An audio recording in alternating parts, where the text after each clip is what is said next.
Welcome to ACC Nation, featuring sports news and special guest interviews. Here's Will Ojanen and Jim Quist. This is ACC Nation's Virginia Tech football preview with the senior staff writer and lead football beat writer for Tech Sideline. Here to take a look at the 2024 version of the Hokies is our special guest, Andy Bitter. Thanks for joining us, Andy. Lots of sleeper talk. Is that a label that you'd feel comfortable applying to this year's team? Yeah, I think so. I think sleeper, dark horse, whatever sort of phrase you want to use with it. They finished last year on such an encouraging note. So much retention from last year's team in terms of returning production, important positions. Kyron Drones really came into his own at quarterback. All that stuff. And then you look at the schedule, and it's a pretty manageable schedule. You get Miami on the road, Clemson at home. Not terrible, big challenges in the non-conference. Probably Rutgers is the most challenging game there. There's a lot of things going in their direction. You avoid Florida State, NC State, avoid Louisville, UNC, all those teams up at they're projected to be at the top of the ACC. I think, if things continuing trending in the right direction, you win enough games, maybe you could sneak into that conversation for the ACC title game. We'll see. I think they're one of the teams that could do it. Looking at their schedule, I was thinking the same thing. Will? All right. So we've got two Twins fans here, so I'm excited about that. But no, seriously, I'm kind of curious about this offense. I think what really happened, the thing that really, I kind of feel like it was an accident, just kind of the way things happened, because Grant Wells he struggled, but then Kyron Drones came in and just was amazing. And it wasn't just, one way. He was a great dual threat quarterback. But what's the next step in his progression this season? I think, pushing the ball downfield a little bit more, continuing to come along as a passer. I think he did some of those things well, but always room for improvement on that front. And you look at the receivers they have this year with, Daquan Felton, Jalen Lane, Stephen Gosnell coming back from last year. And then you add Ali Jennings to the mix, returning for another season after he missed all of last year, basically with an injury. That's some pretty talented receivers. They have younger guys coming up the ranks too. So, this offense really took off last year as a rushing offense. They run first. They ran for, 300 yards, I think, in 3 separate games. Drones clearly was an element with that, with the defenses having to account for the quarterback running. But if you can bring all those receivers in as well and distribute the ball to them efficiently and down the field and really threaten things, that opens this offense up even more. So I think if he continues to come along in that sense, in his leadership sense, I think you have the makings of a pretty special quarterback. In this day and age, you look at a guy and be like, oh, he's coming over from North Carolina A&T. All right. Bashal Tuten was amazing. I looked at his measurements before we started, and he was listed at only 205 pounds. And I swear he plays much more physical or bigger than that. Yeah, his recruitment was, during that COVID season. And I think, sort of slipped under the radar because of that. It was a pretty, productive tailback when he was up in New Jersey, and somehow sort of slipped through the cracks to North Carolina A&T. And as much as people say, oh, they got to transfer from North Carolina A&T, it's like, okay, well, you got an offensive lineman from Coastal Carolina, Brock Hoffman, a couple years ago, and he was a really good player for you. You've had some ones in the past from maybe not the most illustrious schools. Raheem Blackshear came from Rutgers. Khalil Herbert came from Kansas. I don't think you should just look at their previous school and go, oh man, what's this guy? He's coming from a nothing school or a program that's really struggled. There's talented players out there on these teams. And man, Tuten was a find. He is very powerful runner. He breaks a lot of tackles. I think with a little bit more blocking, he could certainly be 1,000-yard back this year. He's just sort of what you want in a running back. Very durable, can catch the ball in the backfield, breaks tackles, can get something when the blocking is not perfect on a play. And you add the kick return element to it too. He had 2 returns for touchdowns last year. And this is a very special player that they have a tailback, and certainly they hope to keep him healthy this year. So given you mentioned earlier Ollie Jennings coming back and plus do you think they might try to throw more? Or do you think they might try to stick to run as a whole? I think they would like to be balanced. I think that is always Tyler Bowen's aim as an offensive coordinator is to have a balanced attack. And that might not necessarily be, balance in terms of run pass split in terms of number of plays, but I think, yardage wise, they would love to be, in an ideal world, I think you go 250 rushing, 250 passing, and that's a heck of a ball game. That's, 500 yards, which, they started hitting a couple times last year at various points of the season. That was a real struggle for the Hokies for a long time there offensively. So, I think there are enough weapons on this offense to spread the ball around, and that a defense can't really home in on, one aspect of the game. If they're going to go, oh, we're going to sell out to stop the run, well, they have a pretty good receiver core that can beat you down the field. And if you go, okay, we're going to drop back in coverage, well, Drones and Tootin ran the ball pretty well last year. Malachi Thomas, fairly productive as a backup running back as well. So I think it's sort of maybe a pick your poison type of situation, and defenses have to account for everything. So having a passing game that can move the ball quite a bit, I think that helps. I don't necessarily think that means they're going to come out and run the air raid or something like that this year. That's just not the nature of this offense and this offensive coordinator. And you mentioned you think if the offensive line takes another step that Tootin could be 1,000-yard rusher. It still is a pretty veteran offensive line. What do we need to make of this offensive line? Yeah, it is. It has everybody back there, basically. Add Montavious Cunningham. He's battling with Bob Schick for that right guard spot. I think you look at how the offensive line blocked last year, and I think they improved, but I think that was still the biggest liability on this offense.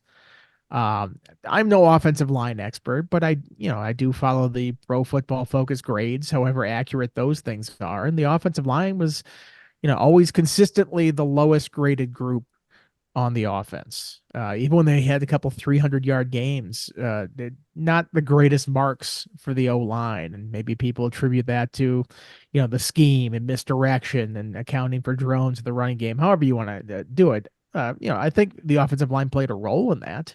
You certainly don't rush for 300 yards with a bunch of stiffs up front. They're moving some people off the ball, but I think there is room for growth in that group. If they can take the next step, I think that would be a big thing for this offense. I mean, and they got, Braylon Moore, Parker Clements are, fifth-year guys. Xavier Chaplin entering his, second season as a starter here. I think that's pretty critical.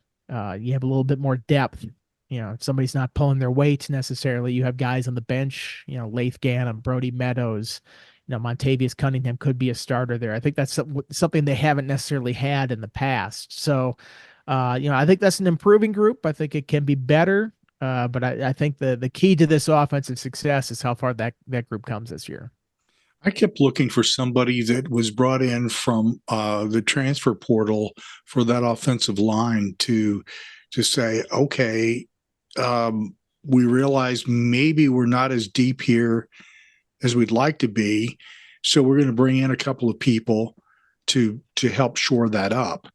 I didn't find it, but what you just said from the standpoint of the depth that's already there, the experience of having played at least a season together, could make a huge difference for this offensive line this season. Is there anybody that maybe I missed from the standpoint of transfer portal that could make a big difference for the offensive line? Well, Montavious Cunningham came in at the mid-year. He's from Georgia State. He's a guy who could push for time. They liked his size, his athleticism.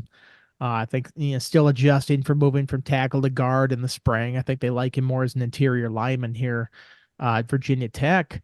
It's hard sometimes in the portal. I mean, these offensive linemen go in there and man, they get snatched up. I mean, even like average offensive tackles all of a sudden shoot to the top of transfer priorities. Because if you're good, teams are going to take care of you. You're probably not going to go anywhere on that offensive line. And you look across the country, everybody needs offensive line help. Always. When you got to start 5 of them, you're not going to sit there and think like, oh, I'm completely pleased with all 5 of my offensive line starters. So, I think when it comes to the transfer portal, it's tough sometimes, especially on the O line, to try to find guys that are going to come in and help you immediately. Especially, they didn't have a glaring hole on this O line. I mean, like I said, they have a bunch of veterans, have some guys that have played. A couple years ago when they were starting a bunch of freshmen out there, I think that was when there was a more concern about finding guys on the O line. But I think they're fairly comfortable with this group. They'd like a little bit more competition, and Cunningham is some guy that did come in and provide some of that. So I'm going to pop over into the defense. They were ranked in the top 20 last year, and I think that speaks volumes as to what has been built and why this team, and again, going back to that schedule, why this team potentially could be sitting in a position to be playing for the ACC championship. Now, I know everybody's going, well, they haven't even played a game yet. But if you look at the paper, you look at the performance from last year, and again, looking at that schedule, I'm going, that looks like a run. Give us your impression of what you're seeing there and how this defense is going to contribute to the overall success of the Hokies this season. I think you're starting to see Pry's, imprint on this defense. You mentioned top 20 defense last year. They didn't tackle anybody in the first month of the season. So that's kind of remarkable that they had the stats that they did by the end of the year. They get after the quarterback. They did, APR, Antoine Powell-Ryland gets a lot of the headlines, but, that is a group across the front that got after the quarterback last year. I think they were second in the ACC in sacks, lose a bunch of tackles, but they brought in, Aeneas Peebles from Duke. I think he's going to be fantastic this year. Kamari Copeland, Kevin Gilliam, Curtis Perry, they've really restocked on that defensive line to the point that I think it's still going to be quite a problem this year, because I think they can roll two teams out there, two lines of four, basically like hockey lines, just going in there, getting after the quarterback and still staying fairly, energetic and have some energy in the fourth quarter going after there. They have some linebacker options. I think, Dorian Strong, Mansour Delane, couple of shutdown corners. I mean, that opens up a lot of your defense if you have cornerbacks that play like that. I mean, there are questions still. See how the safeties play out, see how the linebacker rotation plays out. But I think this is just a really solid defense front to back, where you look at it and you go, I don't know where the weak spots are necessarily in this. And perhaps it's the linebackers again. That was a problem last year in terms of run fits, and that was a real issue last year early in the season when you see these opponents go, break off a 60-yard run or something like that. It's just a linebacker in the wrong spot, and boom, he hits the hole, and all of a sudden he's in the end zone celebrating with the band. So, if they can figure that part out of it, I think, the scheme, the attitude, the mindset, I think everything else is there. And I think this can be a really solid group once again. Why am I not surprised that somebody who's a Minnesota Twins fan would bring up hockey as a comparison for football? Well, I did live in Minnesota for the first 21 years of my 20 to 21 years of my life. So it's part of the mindset here. Mm-hmm. Indoctrinated. I will hold it against Will, but because I'm still here out there. So, one of those things. Will, a little more detail on defense. Yeah, let's start in the back and work our way front, because you talked about the secondary, and a lot of people think this is one of the better cornerback duos in the ACC with Mansour Delane, Dorian Strong, a couple guys who really Delane's somebody I've looked at for a couple of years as someone who I think has some pro potential. Just looking at those cornerbacks, and how good are they really? Well, Dorian had one of the best years statistically that a Virginia Tech cornerback has had in a while. I think he put it up against Caleb Farley in 2019, Greg Stroman in 2017. Those are a couple first-team All-ACC guys. And, honestly, I think he's right in that conversation with them. And he's back for another year. That's something you didn't get with Farley. 2019 opted out in 2020 when COVID hit, and Stroman was a senior in 2017. So it'll be really interesting to see how he comes back this year. I think Delane, maybe a few struggles early on last year, some ups and downs. I don't know if you want to call it a sophomore slump or whatever it was, but he really turned it on near the end of the season. Started playing some of his best football late, had a pick in that UVA game. I think you put those guys on two sides. And Delane, he was kind of moving around a little bit and playing a little bit of safety too. And yeah, I think if they just put him at corner and go, hey, play corner, Dorian, you play corner, and then they don't have to worry about the quarterback spots. You can just fill in the rest of the secondary. And I think that's a great start. I mean, how many defenses can go out there and say they have two cornerbacks like that to lead off the way? I think Brett Pry and his defensive coaches are pretty excited about that. Yeah, you mentioned the biggest question is probably a linebacker, and we don't really know a whole lot there. That they brought in a transfer from the portal, and they have still some veterans. But how does this linebacking core take the next step? Yeah, I think it's sort of defining roles is the big part. They bring in Sam Brownfield from Middle Tennessee to be the Mike, and that was, the biggest problem last year was the Mike. They didn't have a natural guy playing that position. I think that was one of the biggest deficiencies they had when Dax Hollifield graduated, was who's going to replace him. And there's a little bit of Alan Tisdale. He'd never really played Mike before. Jaden Keller didn't seem quite ready for that role. Jaden McDonald, a little bit in there, and ups and downs, and maybe was a better backer in some of those situations. But I think you bring him in, that answers some questions about the stability on the interior there at Mike linebacker, and who's calling out the plays, who's the leader of that defense. I think that can be Brumfield, and then you fill it in from there. Kelly Lawson was a guy who was hurt last year, still had I think it was an All-ACC honorable mention, or one of those teams that he made at the end of the year. They keep saying Jaden Keller has turned a corner. We'll see. I've heard that before with him, and it hasn't quite clicked. McDonald is a guy who can play a little bit, and they have Caleb Woodson there as an option. They've had him at star linebacker in the past. He's going to be on the interior now, so we'll see how quickly he picks that up. But that's a lot of bodies on those inside two linebacker positions. They sort of have to figure out, okay, who's the starter, who's the backup, what's the rotation?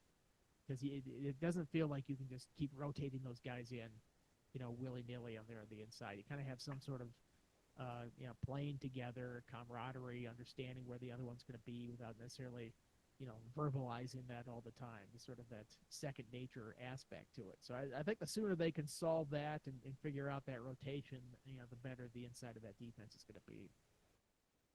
Let's go over to special teams real quick, because I think you covered the defensive line pretty well earlier, and I thought they were really good. I mean, you mentioned earlier Tootin being a really good kick return, returned a couple for touchdowns. And it's not just that, it was the kicker Love, who kind of came out of nowhere and was borderline automatic last year. What do we make of the special teams then?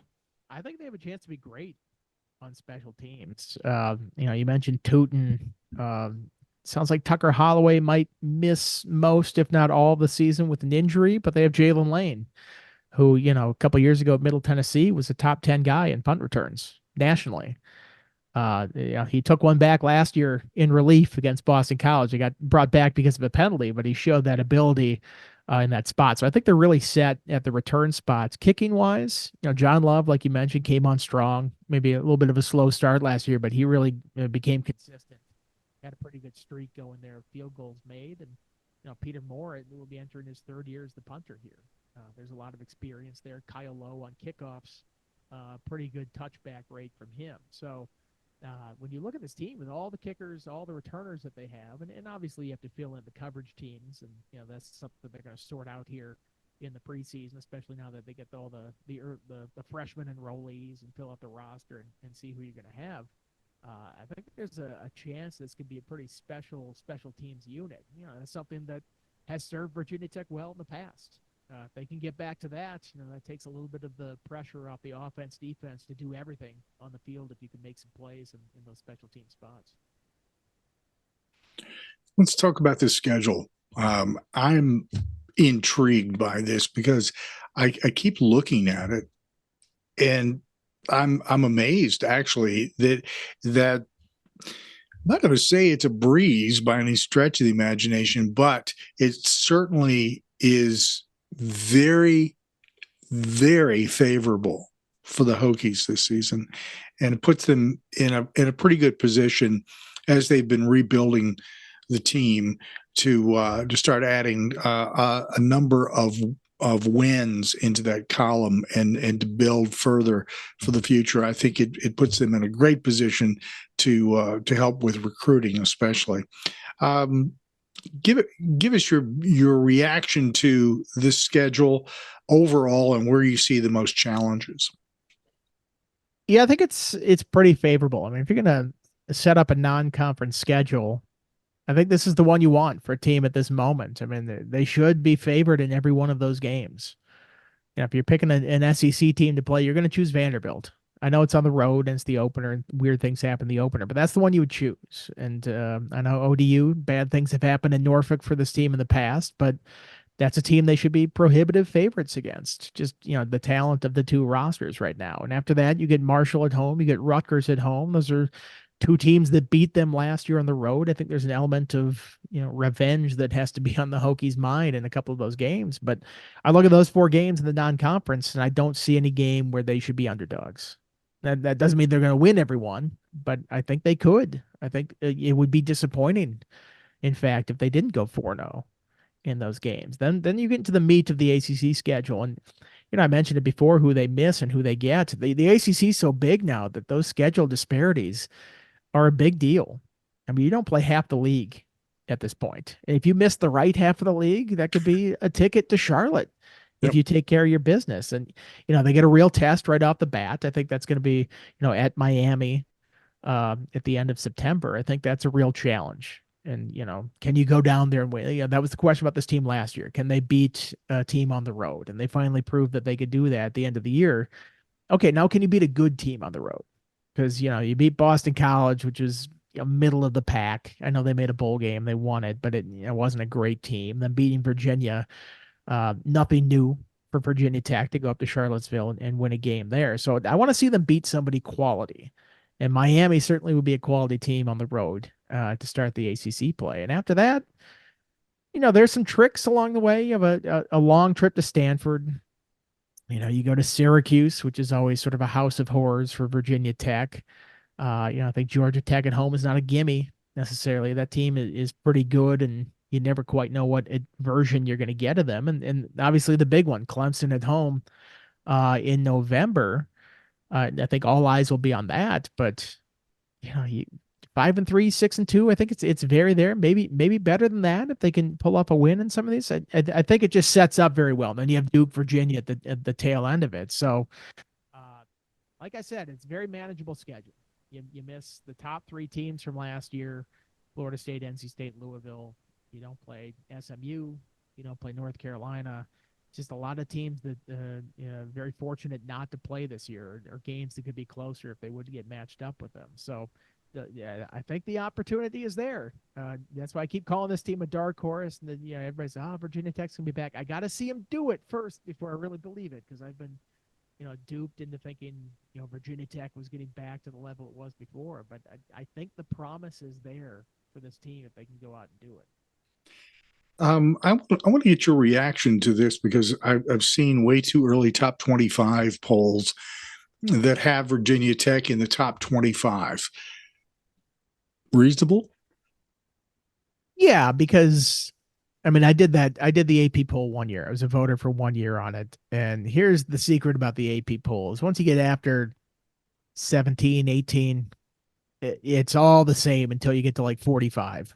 Like, all those teams are almost identical, and you're picking certain things. And that's why like with these poll stalker things where they, you know, oh, here's this guy's ballot and he left this program off. It's like, how could you do that? It's like, well, they were the exact same team as who was 21st in my poll, but I had to put somebody in and I had to leave somebody out, and your team just happened to get left out. So, yeah, I think they could crack into the top 25 to start the season, more likely outside of it, I think, just based on history. I think that's always how teams are going to get ranked in the preseason, is sort of their historical standing. And lately it's not been great for Virginia Tech. It's been sort of a dormant decade for them. But start off hot, I think they can get in there, because they're probably one of the top 40 teams. And if you aren't one of the top 40 teams, and all of a sudden you're in the conversation for the top 25. So it just sort of depends, you know, how flashy are your wins early in the season. If you can go 4-0, beat Miami, I guarantee they'll be ranked at that point. So This thing sort of all takes care of itself if they just win games. But yeah, I think early in the year, I think there's a chance they could get in there. But honestly, if they're not, it's not the end of the world either. That's a great explanation for people who don't understand the mechanics, I guess, of ranking teams. They get upset as you point out. Why didn't you have my team in there? So I hate every team out there. I hate your team specifically. That's always the thing. It's like, oh, you hate our team. It's like, I don't hate your team. It's just you got to pick 25. You got to will it down to 25, and sometimes that's tough. Yep. Not easy to do. Got a quick question for you, and then I'm going to let Will wrap things up here. And we'll make it quick because this is something that we could have a complete show on.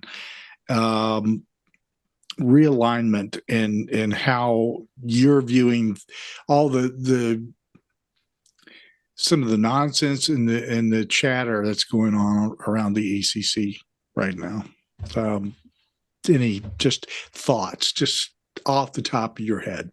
Well, until something happens on the legal front, I don't think anything's happening. I see all these bogus reports from the charlatans on Twitter. And, oh, the Big 12 is taking 6 from the ACC, or Florida State's going to play an independent schedule. And it's like, what? It's all nonsense. There's a grant of rights that's currently being upheld. We got to see if the courts continue to uphold that. That's what Florida State and Clemson are checking to see if they can get out of it. But so far, that's still in the very early stages of this legal process. And I see people living and dying with every single court hearing. And, the court said this, the court said that. They're going to allow the contract. It's just like, okay, it's the second drive of the first quarter in this legal battle. It's going to take a while. So anybody that's thinking this is going to happen for 2025, I've got news for them. I don't think anything's happening before that. ESPN has apparently this look in on the ACC contract that they can pick it up, potentially go through 2036. I haven't seen the contract. I'm just talking about what's reporting out there. How does that affect things?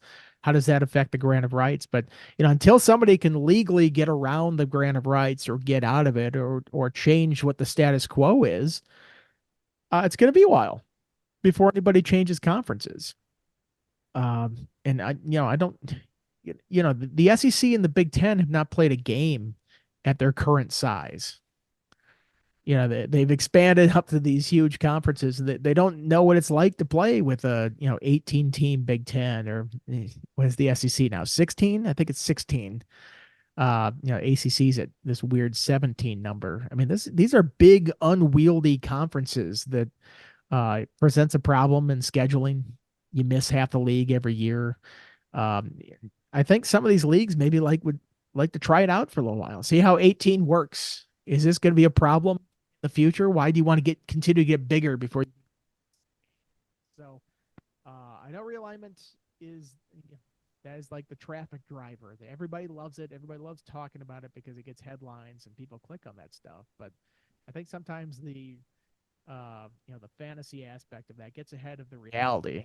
The reality is this stuff happens out of the blue. Texas and Oklahoma going to the SEC happened, and the only reason anybody knew about it was because Texas A&M leaked it to try to stop it at the very last second.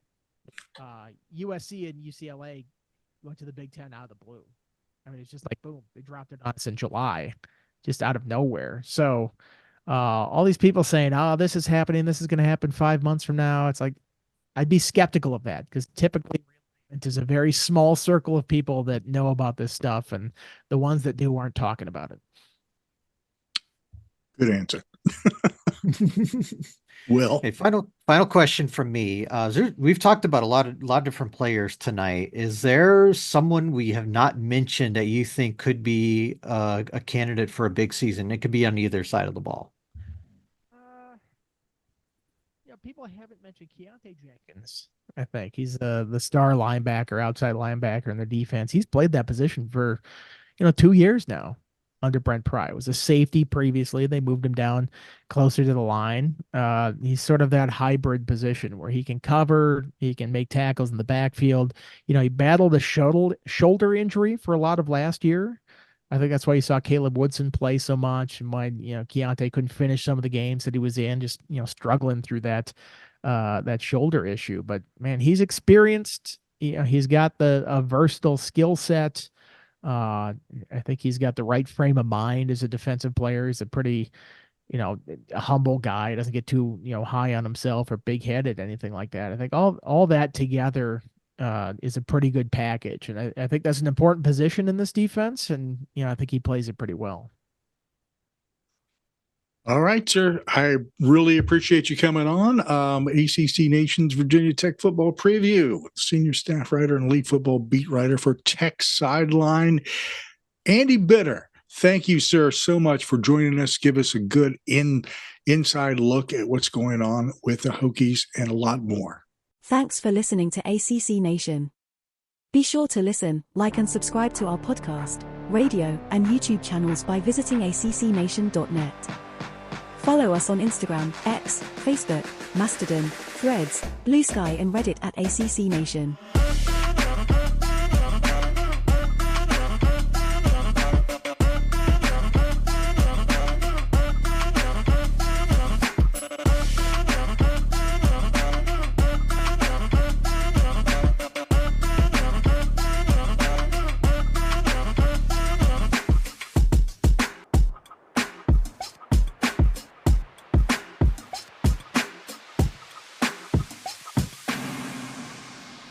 ACC Nation.